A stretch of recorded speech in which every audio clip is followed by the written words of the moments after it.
আমাৰ কেইটা দুটা ওপৰ নাপায় দুটা তাকো একদম সেইটো হাৰিছিলে এতিয়া এই মই সকলোকে এটা অনুৰোধ জনাইছোঁ আপোনালোক দোৱা কৰক আৰু আমাৰ মানুহখিনি একত্ৰীকৰণ হওক মই যিখিনি কথা ক'লোঁ বহুত দীঘলীয়া বহুত কথা ক'ব লাগিছে এদিনতে এইখিনি বিষয় বস্তু নহয় আমাৰ মানুহখিনি যদি একত্ৰীকৰণ লাহে দিগদাৰ হ'ব এই আলোচনাই চোতালখন আমাৰ নাথাকিব তাৰ মূৰত বুজি পালে না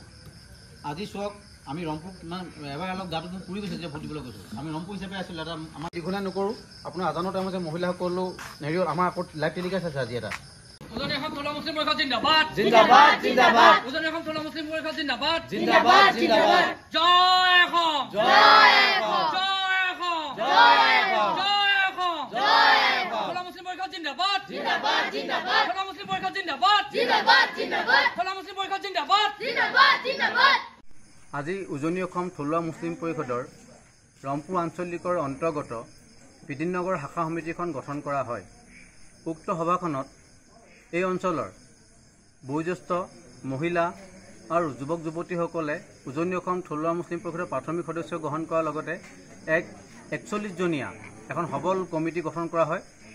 এই সভাখনত আমাৰ উজনি অসমৰ থলুৱা মুছলিম মানুহখিনিৰ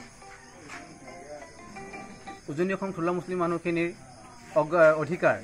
তথা আমাৰ প্ৰাপ্যখিনিৰ ওপৰত এক বৃহৎ আলোচনা কৰা হয় আৰু সভাত প্ৰস্তাৱ লোৱা হয় যেন 50% উজনি অসমৰ থলুৱা মুছলিম মানুহখিনিক ৰিজাৰ্ভেশ্যন দিব লাগিব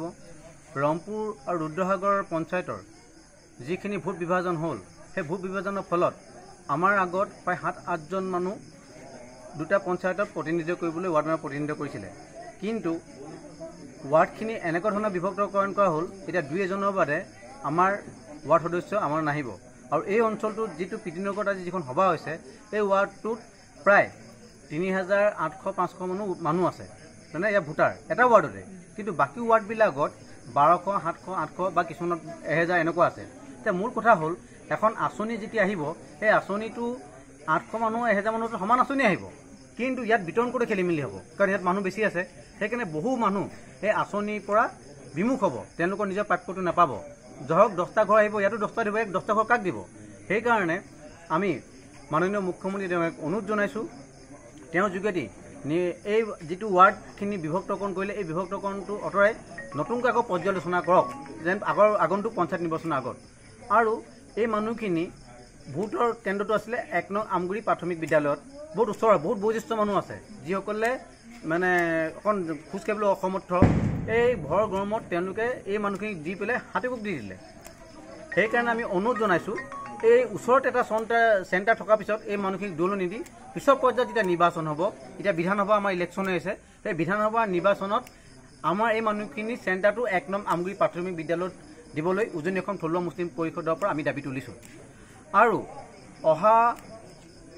বিগত যিখিনি আমাৰ আন্দোলনৰ কাৰ্যসূচী হ'ব এই কাৰ্যসূচীত এই অঞ্চলৰ ফালৰ পৰা 2জন ব্যক্তিক আমি জিলা প্ৰতিনিধি কৰিবলৈ নিৰ্বাচিত কৰিছোঁ